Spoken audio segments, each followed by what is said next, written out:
Hi, this is Bob Weir with a talking column. This one is called Euphemistically Speaking.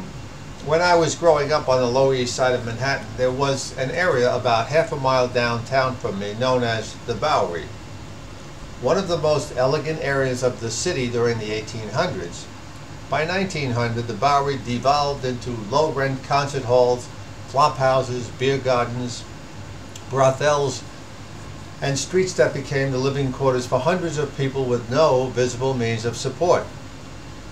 These days, people in those circumstances are called homeless or temporarily unsheltered. In those days, they were known as Bowery bums. The word bum simply refers to someone who refuses to work and tries to live off of others. Those who either chose or were thrust into such penury were also called beggars and tramps. Some references were made, these references were made during a time in our history when euphemisms were rare. Today there are euphemisms for just about every activity that, if given the specific title, would be deemed offensive to civil discourse, also known as polite conversation. Hence, in a continuing effort to soften our language and distort reality, we find words that make us feel better about who we are and how unjudgmental we can be. Those who are extremely overweight are not referred to as obese or fat.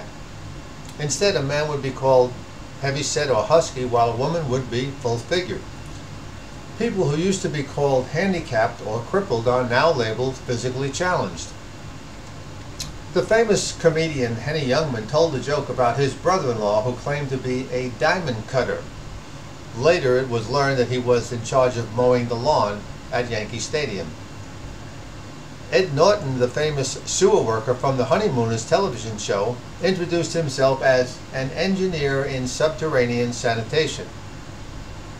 Employees are never fired from their jobs, they are let go. When I was a young lad, people who were physically attracted to the same sex were known as homosexuals. Now they are gays and lesbians. The late English author Quentin Crisp, who was openly gay, was also very open about the use of softened language. He said euphemisms are unpleasant truths wearing diplomatic cologne. In days of yore, we never even heard of someone being able to change from one sex to another, but when it became surgically possible, it was called a sex change operation. Soon, the term was considered objectionable, so it became gender reassignment. Once upon a time, if you supported taking the life of a child in the womb, you were pro-abortion. If you didn't, you were anti-abortion. Now you are classified pro-choice or pro-life. Someone who has died is said to have passed away, bought the farm, given up the ghost, kicked the bucket, or, as the great Shakespeare wrote in Hamlet, shuffled off this mortal coil. When ending the life of a pet, it's called putting him or her to sleep. When the mob wants to put someone to sleep, they put a contract out on him. They don't want to murder the guy, they want him whacked, hit, taken for a ride, or fitted for a cement overcoat.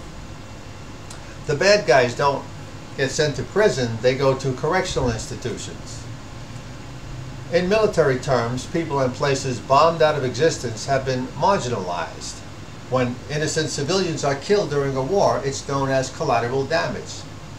Slums and ghettos have been euphemistically excised from the language and reborn as economically depressed or culturally deprived environments. People who violate our laws by sneaking across our borders are no longer illegal aliens, they are undocumented immigrants. When taxpayers became aware of the term earmarks, which are pork barrel projects intended to benefit constituents of a politician in return for their political support, it became an epithet for wasteful spending. Therefore, it needed a new name, so it was magically transformed into legislatively directed spending.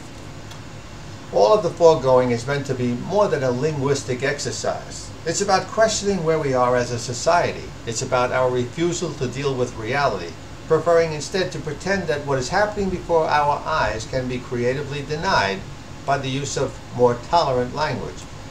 In other words, if we can find a comfortable substitute for the truth, we can avoid facing it. This doesn't make me sick. It makes me lose my lunch. Thank you for watching and listening. This is Bob Weir.